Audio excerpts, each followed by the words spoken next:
Attività chirurgica ridotta, nuovi posti letto Covid nelle aree mediche, gli ospedali vengono riorganizzati al dilagare della variante Omicron. Con gli attuali numeri il Friuli Venezia Giulia rischia l'arancione la prossima settimana. Ripresa difficile della scuola Udine dopo le festività, mancano bambini e insegnanti, da domani orari ridotti, scarseggiano le mascherine FFP2, obbligatorie alle medie in presenza di un caso positivo. Nei bar non sono mancate le difficoltà per far rispettare l'obbligo di Green Pass rafforzato anche per consumare all'aperto, ma gli esercenti pensavano peggio, non mancano le critiche alla misura.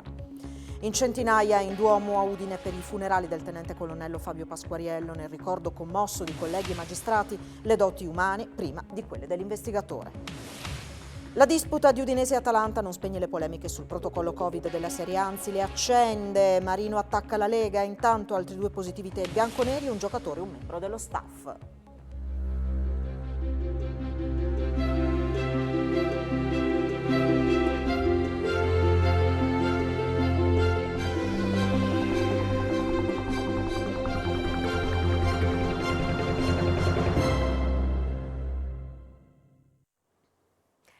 A tutti voi buonasera, ben trovati a questa edizione del telegiornale di Telefriuli. Il dilagare della variante Omicron mette a dura prova il sistema sanitario regionale, costretto a ridurre del 40% l'attività chirurgica e a individuare nuovi posti letto Covid nelle aree mediche. Per il vice governatore della regione Riccardo Riccardi, quello che stiamo vivendo è il periodo peggiore da inizio pandemia.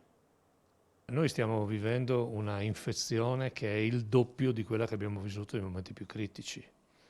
Quindi è chiaro che una dimensione di questo genere nessuno se lo aspettava, e d'altronde questa è figlia prevalentemente della circolazione di questa nuova variante. C'è una quota molto limitata che finisce negli ospedali e quindi questo è l'elemento di differenza. Se noi non avessimo avuto il vaccino, avessimo un andamento del contagio di questo genere, è chiaro che il sistema non avrebbe retto. Fortunatamente oggi invece le condizioni ci consentono di avere una capacità di risposta che è molto ovviamente tesa, perché su questo dobbiamo aggiungerci due fatti strutturali. Il primo è che sono 2 anni che il servizio sanitario, con tutti i suoi professionisti che vanno ringraziati per lo sforzo importante che stanno facendo, ha sulle spalle la fatica di questo tempo. E più vediamo che c'è un contagio elevato di personale sanitario, ai quali aggiungiamo coloro che hanno deciso di non vaccinarsi. Con gli sforzi che stiamo facendo il sistema regge. Io posso dire che noi siamo al di sotto della capacità che abbiamo conosciuto in termini di domanda ospedaliera. Oggi il fenomeno nuovo è la dimensione e soprattutto le persone che oggi ne contiamo circa 35.000 che sono isolate. Se a queste ci aggiungiamo la quarantena, è chiaro che abbiamo decine di migliaia di persone che vanno seguite con una debolezza dei dipartimenti di prevenzione, che devono continuare a fare i vaccini da una parte e la sorveglianza sanitaria dall'altra.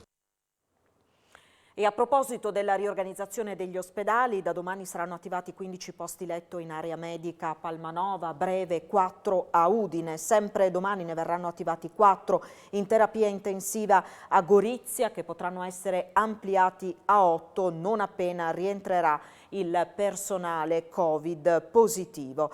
In questa fase epidemiologica, ha fatto sapere Riccardi, le aziende hanno adottato la stessa modalità di riorganizzazione, riducendo l'attività chirurgica del 40%, preservando gli interventi oncologici, quelli di fascia A, e rivedendo le attività di day surgery ed ambulatoriali.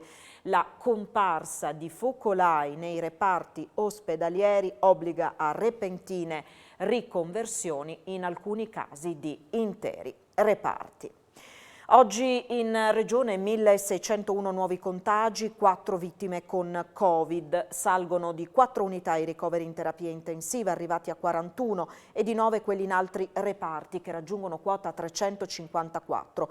Su 3.798 tamponi molecolari sono stati rilevati 667 nuovi contagi, con una percentuale di positività del 17,56%. Sono inoltre 7.322 i test rapidi antigenici realizzati, dai quali sono stati rilevati 934 casi, il 12,76%.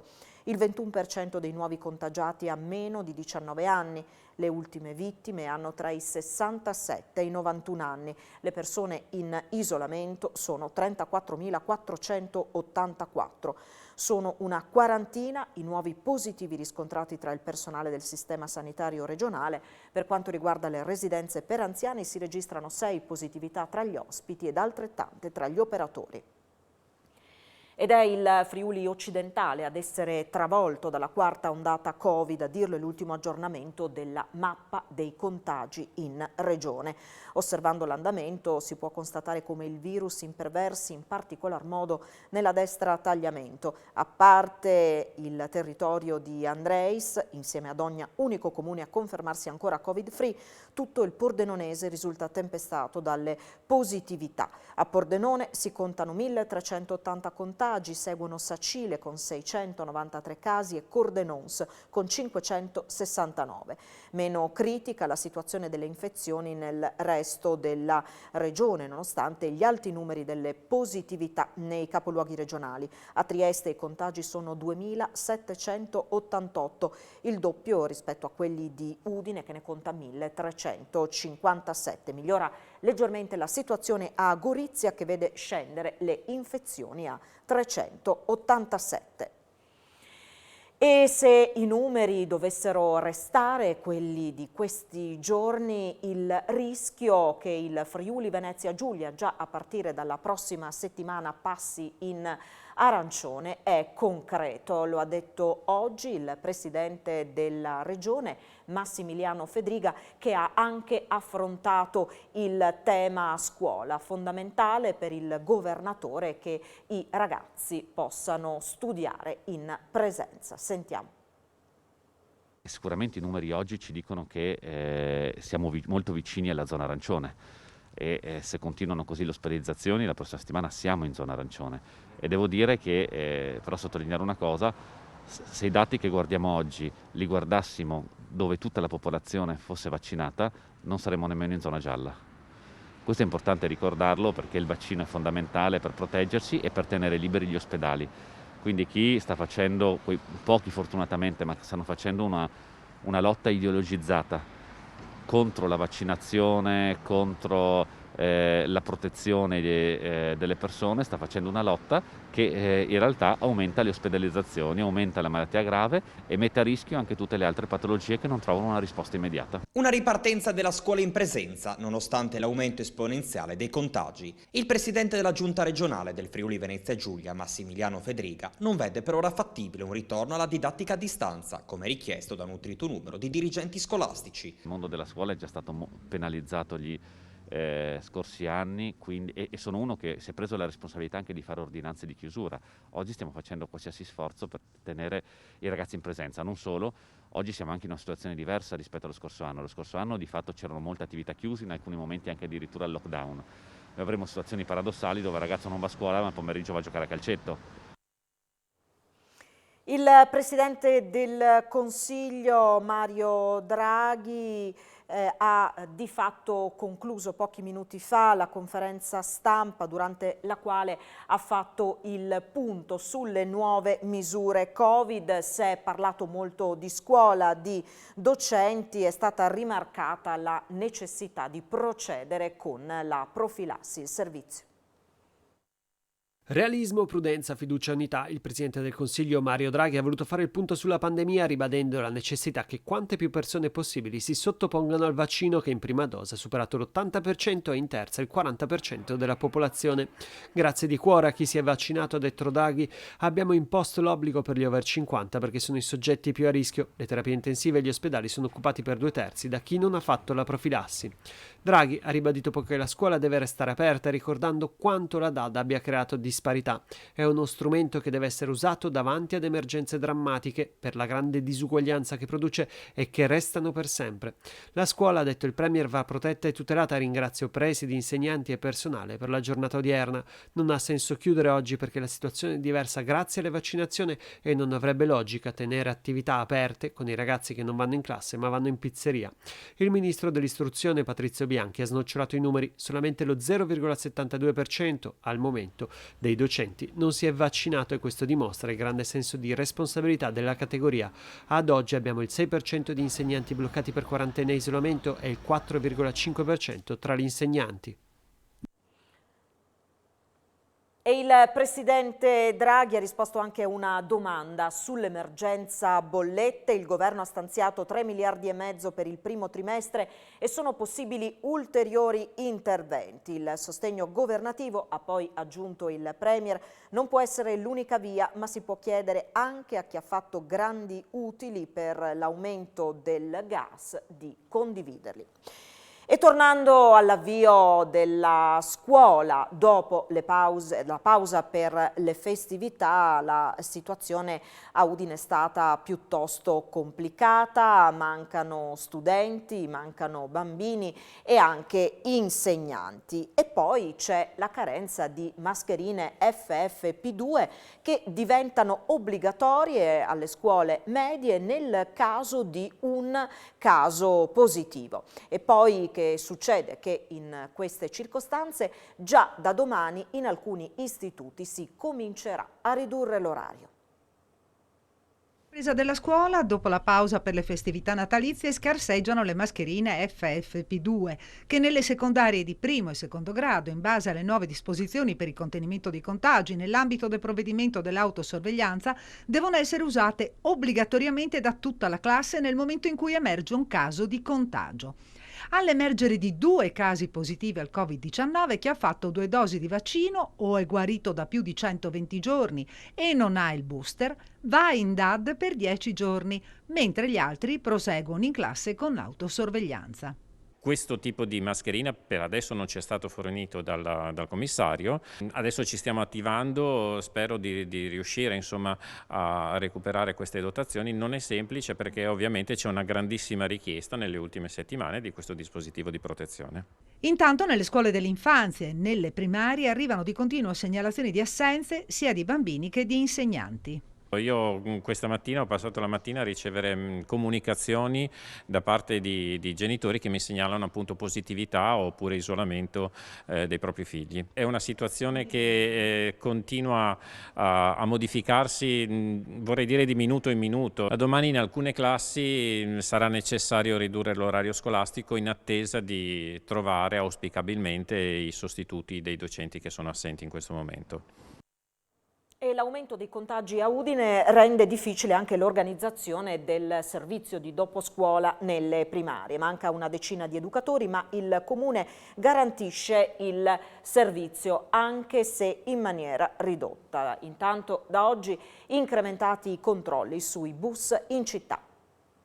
A Udine aumentano i contagi anche nel Palazzo Municipale, ma la situazione è sotto controllo.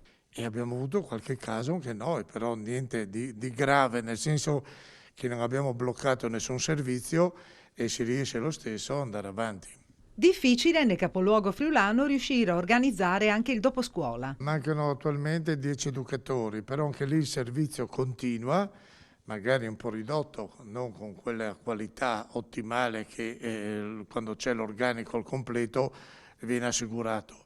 Però il servizio continua a essere dato. Green Pass e mascherine FFP2 sono obbligatori per fruire dei mezzi pubblici della città, dove è stato implementato il servizio di controllo. Ma i cittadini devono tutelarsi, ripeto, indossando mascherine che proteggono.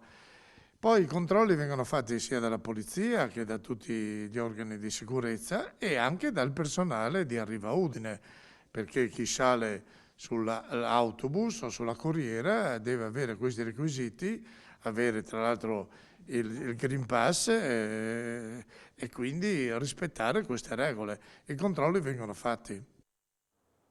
Green Pass rafforzato, obbligatorio a partire da oggi per entrare nei bar, ma anche per consumare all'aperto. Siamo andati a vedere come è stata accolta la novità a Monfalcone.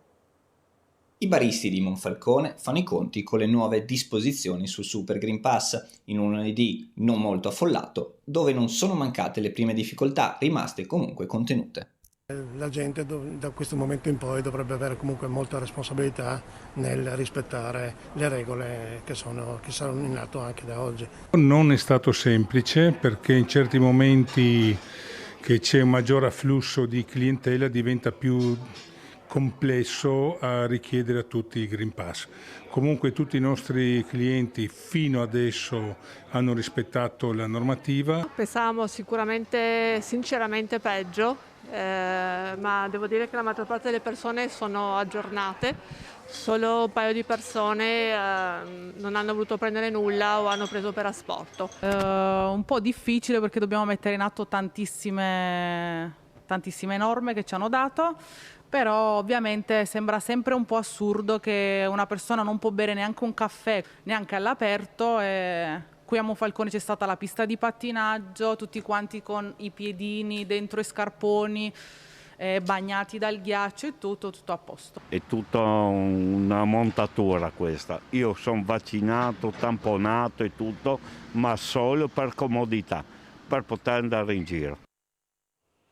Come stabilito dal governo di Lubiana, da oggi entrano in vigore le nuove regole per entrare in Slovenia. Le modifiche vanno ad incidere in particolar modo sulla mobilità di quei cittadini italiani ancora non vaccinati o non guariti dal Covid. In base alle ultime disposizioni, chi entrerà nella Repubblica senza essere in possesso di Green Pass dovrà ora esibire un test antigenico effettuato nelle ultime 24 ore oppure un tampone molecolare risalente a non più di 48 ore. Ridotti quindi i tempi d'efficacia dei tamponi, quello rapido prima era valido per 48 ore, quello molecolare per 72.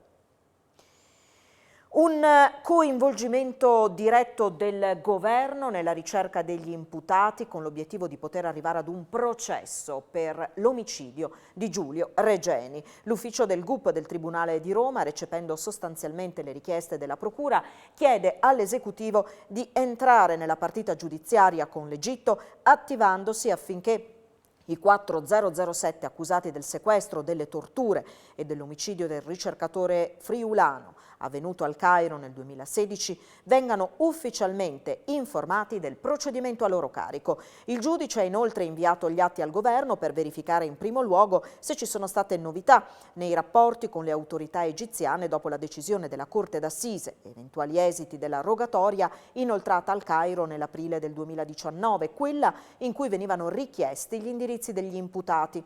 Ultimo punto, il giudice ha chiesto all'esecutivo se esistono attualmente i margini per una interlocuzione con le autorità nordafricane. Si tratta di un'attività ad ampio spettro che dovrà concludersi entro l'11 aprile, data della nuova udienza fissata dal giudice per le udienze preliminari. E sono piuttosto chiari i termini della vicenda che ha portato alla morte di un ragazzo di 17 anni di origine serbe a Trieste. I carabinieri e la procura stanno lavorando per capire se c'è stata premeditazione e se ci siano altre persone coinvolte.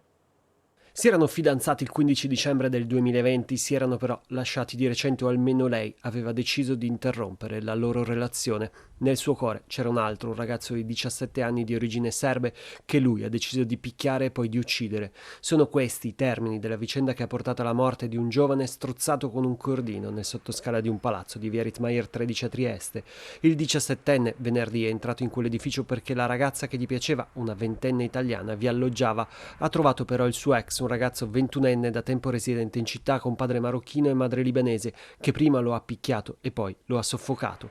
I carabinieri, coordinati dal procuratore Lucia Baldovin della Procura Giuliana, diretta da Antonio De Nicolo, stanno in queste ore interrogando i protagonisti della vicenda e alcuni testimoni per capire quante persone siano coinvolte. C'è anche un minorenne rumeno e se esisteva una premeditazione. Al GIP verrà chiesta la custodia in carcere per il 21enne reo confesso.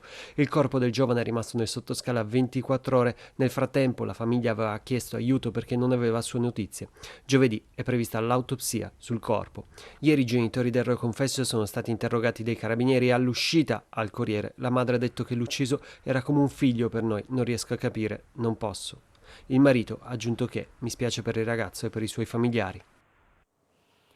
Domani potrebbe essere un giorno decisivo per il caso Resinovic. La donna scomparsa da Trieste il 14 dicembre è stato fissato l'esame autoptico sul corpo della donna.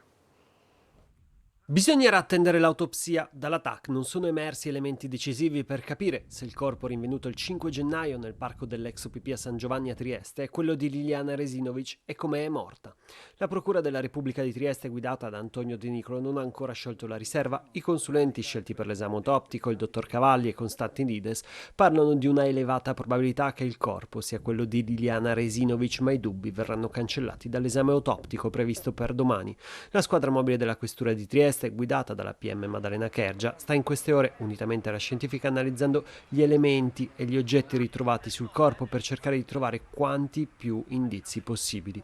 Queste le certezze. Sul fronte delle ipotesi, al momento la donna ritrovata morta dovrebbe essere morta per soffocamento causato dai 2 sacchetti legati sulla testa. Resta in piedi il possibile suicidio in quanto sul luogo del ritrovamento del corpo non sono stati trovati segni di trascinamento. Ovviamente l'ipotesi più probabile è quella del delitto, ma il decesso non dovrebbe essere avvenuto in tempi lontani, quasi certamente non il 14 dicembre, giorno della scomparsa di Resinovic. Molti dei dubbi saranno però cancellati dall'autopsia di domani. La Procura della Repubblica di Trieste ha disposto che sul corpo di Ibrahim Afridi, di 19 anni, il cittadino pakistano richiedente asilo morto per un salto nel vuoto in un parcheggio di un centro commerciale di Trieste, dopo essere stato rapinato da 3 ragazzi, venga eseguita l'autopsia. L'ha reso noto il procuratore capo Antonio De Nicolo. 2 cittadini rumeni sono stati condannati dal Tribunale di Udine a 8 anni e 9 mesi complessivi di reclusione. Sono autori di un'ottantina di furti. Erano stati accusati di aver messo a segno un'ottantina di furti in abitazione nell'arco di 3 mesi. Riconosciuti parzialmente colpevoli dal Tribunale di Udine, il 39enne Marian Plugaru e il 45enne Mihai Dumitru, entrambi rumeni, sono stati condannati a 5 anni, compresi 2 anni patteggiati in precedenza, e a 3 anni e 9 mesi di reclusione. La sentenza è stata emessa oggi dal giudice Roberto Pecile. Per la pubblica accusa, nel 2017 i 2 avevano messo a segno rispettivamente 77 e 59 furti tra Friuli Venezia Giulia, Veneto e Lombardia, sottraendo nelle case visitate preziosi contanti e dispositivi elettronici. Il giudice ha riconosciuto la loro colpevolezza per 3 episodi avvenuti a Mortegliano e 1 a Corte dei Frati, in provincia di Cremona. Plugaru, difeso dall'avvocato Alberto Tedeschi, è stato giudicato colpevole di altri 4 furti compiuti tra Buia e Osoppo. In tutti gli altri casi i 2 stranieri sono stati assolti. Assolto dall'accusa di aver compiuto 3 furti anche il 39enne romeno Ionel Marius Prodan, difeso dall'avvocato Laura Luzzato Guerrini, che 5 anni fa aveva patteggiato 2 anni di reclusione per alcuni di questi colpi messi a segno tra Porpetto e Gonars. Prodan e Plugaru erano stati arrestati in flagranza dai carabinieri di Palmanova il 1 maggio 2017. Si è presentato oggi alla stampa il nuovo questore di Pordenone, Luca Carocci. Il suo impegno sarà quello di mantenere elevati gli standard di sicurezza e vivibilità del Friuli occidentale. Ho fatto della mia impegno, la mia dedizione al lavoro, è sempre stato il faro che mi ha guidato in tutta la mia attività nella Polizia di Stato, ed è con questo spirito che affronto anche questo nuovo impegno, questa nuova avventura. 61 anni, di origine umbra, coniugato e con 2 figli, Luca Carocci è il nuovo questore della provincia di Pordenone. Succede a Marco Dorisio, che è stato chiamato a dirigere la questura di Monza Brianza. Arriva da Trieste, dove ha ricoperto l'incarico di dirigente del compartimento Polizia Ferroviaria del Friuli Venezia Giulia. Il suo impegno a partire da oggi sarà quello di mantenere alti i livelli di sicurezza e di vivibilità della città. Ha raggiunto un livello di qualità della vita e di sicurezza che è tra i più alti d'Italia, e questo ovviamente comporta un impegno per mantenere il livello cui si è arrivati, ovviamente con grande controllo e attenzione al territorio. Questo sarà il mio faro che mi guiderà proprio per cercare di mantenere il livello di sicurezza che questa città ha raggiunto. Il ricordo commosso di colleghi e magistrati è stato tra i momenti più toccanti dei funerali celebrati questa mattina in Duomo a Udine del tenente colonnello Fabio Pasquariello. Un punto di riferimento umano e professionale, una persona tenace che dimostrava quotidianamente, in ogni ambito della propria vita, cosa significhino senso del dovere e sacrificio, capace come pochi di entrare in empatia con tutti coloro che incontrava e di aiutare il prossimo. È stato l'uomo Fabio Pasquariello, prima ancora dell'ufficiale dell'Arma dei Carabinieri, ad essere ricordato questa mattina in Duomo a Udine durante i funerali solenni, ai quali hanno assistito, oltre ai parenti, a partire dal figlio Marco e dalla moglie Barbara, centinaia di persone tra autorità, colleghi ed amici. La fede ha illuminato la vita di Fabio, ha detto nella sua omelia Monsignor Luciano Nobile, una vita che ha speso bene al servizio dello Stato e del bene comune. Provo profonda gratitudine, ha aggiunto Don Davide Larice, per il suo stile umano, per i suoi consigli illuminati, per il suo impegno sociale nei confronti dei giovani in difficoltà. Ci lascia un testamento importante, caro tenente colonnello, ha concluso Don Larice. La semplicità della vita, la sua onestà sono figlie della saggezza.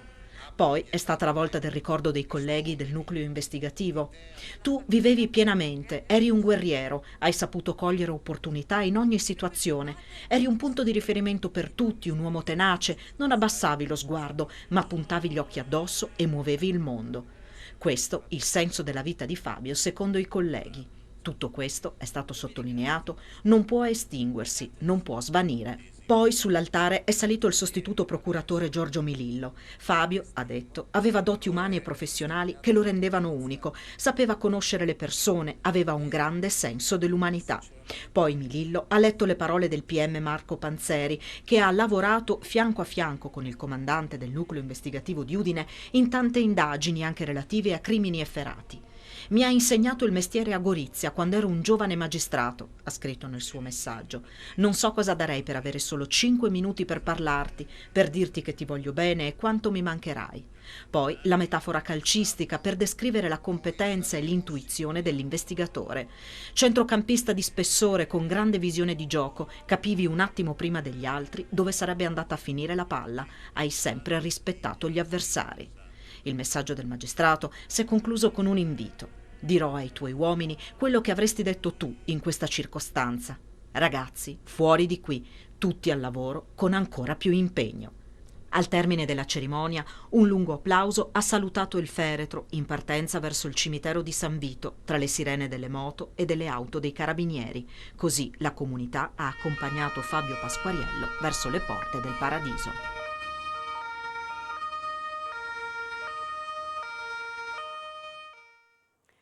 Ancora un paio di notizie di cronaca. Ha riportato un trauma cranico e una frattura alla gamba una ragazza di 18 anni che ieri pomeriggio è caduta mentre sciava sulle piste del Lussari. Soccorsa, è stata trasportata in volo all'ospedale di Udine. Sul posto il personale di Promotur e la Polizia di Stato.